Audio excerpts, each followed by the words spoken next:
Hello दोस्तों, कैसे हो आप लोग। मैं हूं आशीष। स्वागत है आपका हमारे चैनल में। चलिए शुरू करते हैं। कहानी की शुरुआत में हमें कुछ लोगों को एक बार के अंदर पार्टी करते हुए दिखाया जाता है। इसी टाइम बार में सर्जियो नामक बाहर से एक आदमी अंदर आता है। उसी टाइम दूसरा व्यक्ति गेट को ओपन करके बाहर से बाहर निकलता है। तभी एक स्नाइपर उसके सिर के अंदर गोली मार देता है। ये देखकर वहां पर भगदड़ मच जाती है और उस आदमी की मौत हो जाती है। बार के अंदर के लोग उस डेड बॉडी को दरवाजे के पास खड़े होकर देखते हैं, लेकिन उन लोगों को जरा भी अंदाजा नहीं होता है गोली कहाँ से और किसने चलाई है। तभी उनमें से एक लोग पुलिस को कॉल करने की कोशिश करता है, लेकिन वो देखता है कि उसके मोबाइल के अंदर नेटवर्क नहीं आ रहा था। तभी और लोग अपने मोबाइल फ़ोन को चेक करते हैं, लेकिन उनके मोबाइल के अंदर भी नेटवर्क नहीं आ रहा होता है। जैसे किसी जैमर लगाकर उसके मोबाइल का नेटवर्क बंद कर दिया है हो और उस जगह को सीज कर दिया है। ये देखकर वो लोग काफ़ी डर जाते हैं। उनमें से एक आदमी डिसाइड करता है कि वो अंदर से बाहर मरे हुए व्यक्ति के पास जाएंगे और उसको चेक करेंगे। जब वो बाहर आता है तो स्नाइपर उसे भी गोली मार देता है और उसकी मौत हो जाती है। ये देखकर बाहर के अंदर और ज़्यादा भगदड़ मच जाती है और वो सब लोग ज़मीन पर लेट जाते हैं ताकि स्नाइपर उसे देख ना सके। लोगों को समझ में आ जाता है कि अंदर से बाहर जाने का मतलब है अपनी मौत को बुलाना। तभी वो लोग टीवी ओपन करते हैं और सोचते हैं कि टीवी पर कोई न्यूज़ ज़रूर आ रही होगी, लेकिन उस समय टीवी पर कोई न्यूज़ नहीं आ रही होती। ये देख कर लोग हैरान हो जाते हैं कि इतने बड़ी शहर के अंदर बीचों बीच दो व्यक्तियों को गोली मार दी गई है, लेकिन इसके बारे में टीवी पर कोई न्यूज़ नहीं आ रही है। कुछ देर बाद में वो लोग देखते हैं कि बाहर से दोनों लाशें गायब हो गई और उनका खून भी साफ हो गया है। उन लोगों को कुछ समझ में नहीं आता। तभी शिटूर कहता है कि कुछ मुझे ऐसा लगता है कि कुछ लोगों ने शायद हमें किडनैप कर लिया है और वो नहीं चाहते कि हम यहाँ से बाहर जाए और हमसे कुछ पैसे वैसे लेना चाहते होंगे। लेकिन उसका दूसरा साथी सर्जियो कहता है कि मुझे ऐसा लगता है कि हम में से कोई आतंकवादी हो और सरकार उसे पकड़ना चाहती हो ताकि वो बाहर पर जाकर कहीं विस्फोट ना करे। ये सुनकर उनमें से एक व्यक्ति जिसका नाम नाचो होता है वो अपने काले बैग को पैर से एक टेबल के पीछे छिपा देता है। ऐसा करते हुए उसे सर्जियो ने देख लिया होता है। सर्जियो को यकीन हो जाता है कि नाचो की आतंकवादी है और सरकार शायद उसी के पीछे पड़ी हो और उसी की वजह से शायद हम इसे बाहर के अंदर बंद हो रखे हैं। सर्जियो अपने साथियों से नाचो को पकड़ने के लिए कहता है। वे लोग उनका बैग छीन लेते हैं और उसका चेक करने लग जाते हैं। बैग के अंदर उन्हें कुछ नहीं मिलता है। नाचो मना कर देता है कि बैग को मत खोल, उसके अंदर कुछ भी नहीं है, लेकिन वो लोग उसकी नहीं मानते और बैग को खोलते हैं। उसके अंदर उसके कुछ इंपॉर्टेंट फाइल्स डॉक्यूमेंट्स रहते हैं। इसके अलावा वहाँ पर कुछ भी नहीं निकलता है। नाचो गुस्सा हो जाता है और कहता है कि तुम लोग मेरे ऊपर शक क्यों कर रहे हो। सामने एक बैग पड़ा हो, उस बैग के अंदर भी तो कुछ हो सकता है। वो कहता है कि ये बैग किसका है। तब सर्जियो कहता है कि ये बैग मेरा है और किसी ने मेरे बैग को हाथ लगाए तो ये बात अच्छी नहीं होगी, मैं उसे जान से मार दूंगा। तभी उनमें से एक आदमी जिसका नाम अंडरे होता है और वो बंदूक निकालता है, सर्जियो पे तान देता है। बंदूक के नोक पर उसके ब्रीफ केस को खोला जाता है, लेकिन उसके ब्रीफ केस के अंदर कुछ नहीं होता है। जब वो लोग आपस में लड़ते हैं तो बाथरूम के अंदर से अजीब अजीब तरह के आवाजें आते हैं। तब वो लोग बाथरूम को ओपन करते हैं, लेकिन बाथरूम का दरवाजा अंदर से लॉक होता है। तब वो गोली मार कर दरवाजे को तोड़ते हैं और गेट को ओपन करते हैं। तब वो देखते हैं कि बाथरूम के अंदर एक मोटा आदमी बेहोश होकर गिरा हुआ होता है। दरअसल कहानी की शुरुआत में वो आदमी कांस्ते कांस्ते अंदर आया था और वो अभी भी यहाँ पे गिरा हुआ होता है। इस आदमी के पास एक इंजेक्शन भी पड़ा हुआ होता है, लेकिन वो लोग उसे नशेड़ी छोड़कर वहीं पे छोड़ देते हैं और खुद बाहर आ जाते हैं। वो सोचते हैं कि शायद ऐसे ही दारू वारू पी के गिरा हुआ है साला मोटा।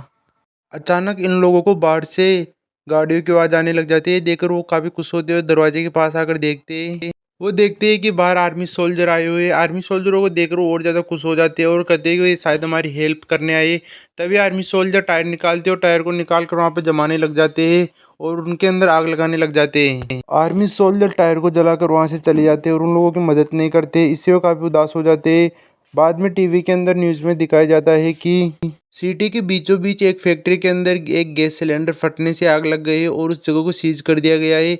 आम लोगों का वहां पर जाना पूरी तरह से बंद हो गया है। ये न्यूज़ सुनकर बाहर के अंदर के लोग परेशान हो जाते हैं कि सरकार झूठ क्यों बोल रही है। आग तो कुछ सरकार ने लगाई है, हमें यहाँ से निकालने के बजाय सरकार अफवाह फैला रही है। तभी तभी वो मोटा व्यक्ति जो बाथरूम के अंदर बंद होता है वो बाहर आ जाता है। वो देखते ही उसकी बॉडी पूरी तरह से फूल गई है। उसकी आंखें सफ़ेद लाइट की तरह अंडों की तरह दिखाई दे रही होती है और वो कहता है कि मेरे पास मत आना, मुझे छूने की कोशिश मत करना। ये कहकर वो ज़मीन पर गिर जाता है और उसका मोबाइल फ़ोन उसके हाथ से छूटकर दूर साइड में गिर जाता है। तभी इजराइल नाम का एक भिखारी उसके आंखों के ऊपर कॉइन रख देता है और मुस्कुरा के कहता है कि बधाई हो, हम सब मरने वाले हैं, और जोर जोर से हंसने लग जाते हैं। तभी नाचो उसके मोबाइल फोन को उठाकर उसको चेक करता है। उसके अंदर जो फोटो होती है उसे देख के पता चलता है कि ये व्यक्ति एक आर्मी ऑफिसर था और उसके अंदर जो आर्मी सोल्जर दिखाई दे रहे हैं वो एक वायरस से बचने के लिए एक अजीब तरह के सूट पहन रखे होते हैं। ये देखकर नाचो कहता है कि व्यक्ति जो मरा है वो इन्फेक्टेड था और इन्फेक्शन से इसकी मौत हुई है। और शायद इसी कारण सरकार यहाँ से हम लोगों को बाहर नहीं जाने दे रही है, क्योंकि इन्फेक्शन हमें भी हो सकता है और सरकार को डर है कि ये इस पूरे शहर में ना फैल जाए। इस कारण सरकार हमें जिंदा इस शहर से बाहर नहीं जाने देगी और हमें यहीं पे मार देगी। इस कारण हमें अंदर से बाहर मदद के लिए बुलाना होगा। तभी नाचो उसके मोबाइल फ़ोन को लेकर टेबल पर चढ़ जाता है, उसके अंदर सिग्नल आने की कोशिश करता है तो उसके मोबाइल के अंदर नेटवर्क आ जाता है। ये बात सबको बताता है कि मोबाइल के अंदर नेटवर्क आ चुका है। नाचो अपने दोस्त को कॉल करता है। नाचो अपने दोस्त से कहता है कि तुम जल्दी से मीडिया वालों को कॉल करके सब कुछ बता दो कि सरकार किस तरह से झूठ बोल रही है, उनको मदद करने के बजाय उनको मार रही है। लेकिन तभी सेटर भी उससे बात करने के लिए टेबल के ऊपर चढ़ जाता है और उनका संतुलन गिर जाता है और वो टेबल के ऊपर से नीचे गिर जाते हैं। जब वो मोबाइल फ़ोन से दोबारा सिग्नल लाने की कोशिश करते हैं तो बाहर की मालकिन अम्पार उसे रोक देती है और कहती है कि मोबाइल भी इन्फेक्टेड है, अगर किसी ने इसको छूने की कोशिश की या इसे टच किया तो वो भी इस बीमारी के संक्रमण में आ जाएगा और उसकी भी मौत हो सकती है। सर्जियो और एंड्री को बाहर की मालकिन की बात सही लगती है।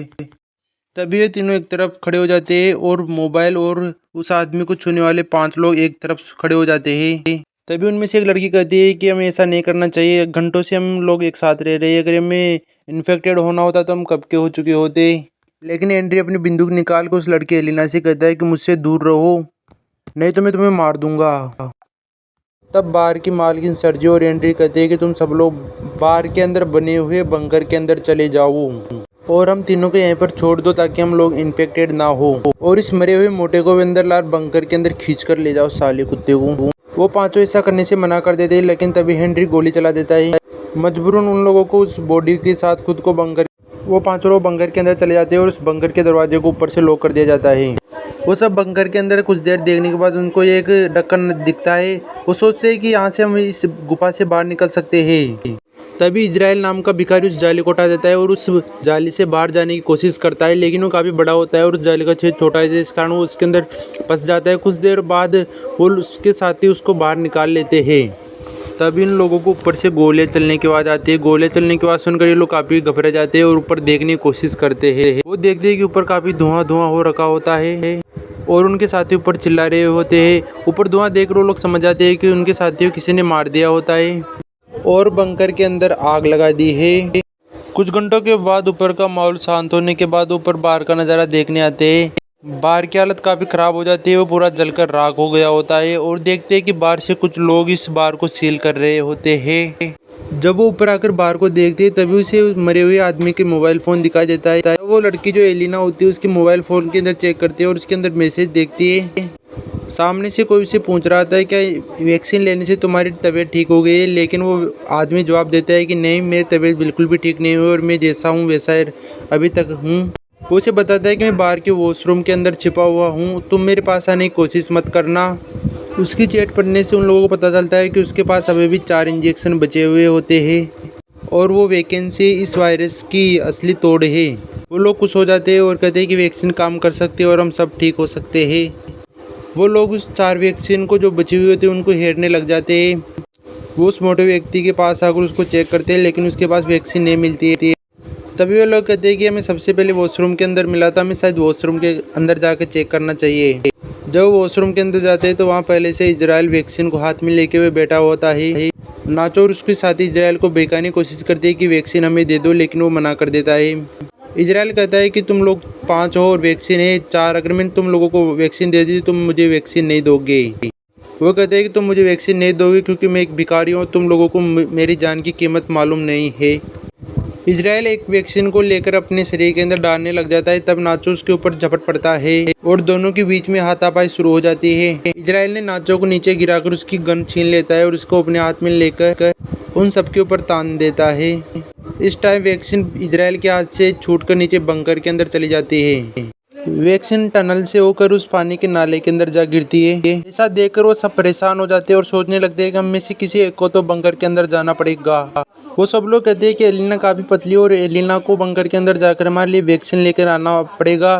तो पहले तो एलिना मना कर देती है, लेकिन बाद में मान जाती है। सब लोग उसकी बॉडी में तेल लगाते हैं और उसको उसके अंदर जाने के लिए कोशिश करते हैं। काफ़ी मशक्क़त के बाद एलिना को बंकर के अंदर भेज दिया जाता है। कुछ समय बाद एलिना को वैक्सीन मिल जाती है और वो वैक्सीन लेकर ऊपर साइड में चढ़ जाती है। नाचो ऊपर से कहता है कि तुम हमें वैक्सीन दे दो, लेकिन एलिना मना कर देती है। वो कहती है कि तुम लोग तीनों और वैक्सीन भी हमारे पास 3 ही बची हुई है। अगर मैंने तुम लोगों को वैक्सीन दे दी तो तुम लोग मेरे लिए वैक्सीन नहीं छोड़ोगे। अगर आप लोगों को वैक्सीन लेनी है तो हमारे नीचे आने पड़ेगा। मैं जब तक तुम लोग नीचे आओगे तब तक वैक्सीन को संभाल के रखूंगी। ऊपर वे तीनों सोचते हैं कि हमें कैसे भी करके नीचे जाना पड़ेगा। वो लोग टनल के छेद को हथौड़े से मार मार कर चौड़ा करने लग जाते हैं। काफी मशक्कत के बाद में वो थोड़ा चौड़ा हो जाते हैं और उस लोग उसके अंदर से होकर वे नीचे चले जाते हैं। जब वो लोग सब इस काम में व्यस्त थे तब एलिना टनल के अंदर एक नया रास्ता खोज लेती है जो इस टनल से बाहर जा रहा होता है। एलिना वैक्सीन को अपने अंदर डालकर टनल से बाहर निकल आती है। बाहर निकालते ही उसे बहुत सारे लोग दिखाई देते हैं और वो देखती है कि यहाँ पर एक आम शहर की तरह लोग निवास कर रहे हैं। और वो देखती है कि सरकार ने यहाँ से आगे का पूरा इलाका सील कर दिया है। तभी एक औरत आती है और अपना जैकेट एलिना को पहना देती है। एलिना कुछ समय पश्चात यहाँ के आम लोगों के अंदर घुल मिल जाती है और वो सोचते हैं कि सरकार ने काफ़ी बेगुनाह लोगों को मार दिया है, लेकिन गवर्नमेंट को ये कदम मजबूरी में उठाना पड़ा। अगर वो ऐसा नहीं करती तो पूरे शहर के अंदर ये वायरस फैल जाता और काफ़ी लोगों की मौत हो जाती। इसी के साथ इस कहानी का दी एंड हो जाता है। अगर आपको हमारा मूवी एक्सप्लेनेशन वीडियो अच्छा लगा तो चैनल को सब्सक्राइब करें, वीडियो को लाइक करें, अपने दोस्तों के पास शेयर करिए और ऐसे और वीडियो देखने के लिए हमारे चैनल को जल्दी से जल्दी सब्सक्राइब करिए। Thank you. मूवी का नेम है द बार 2017।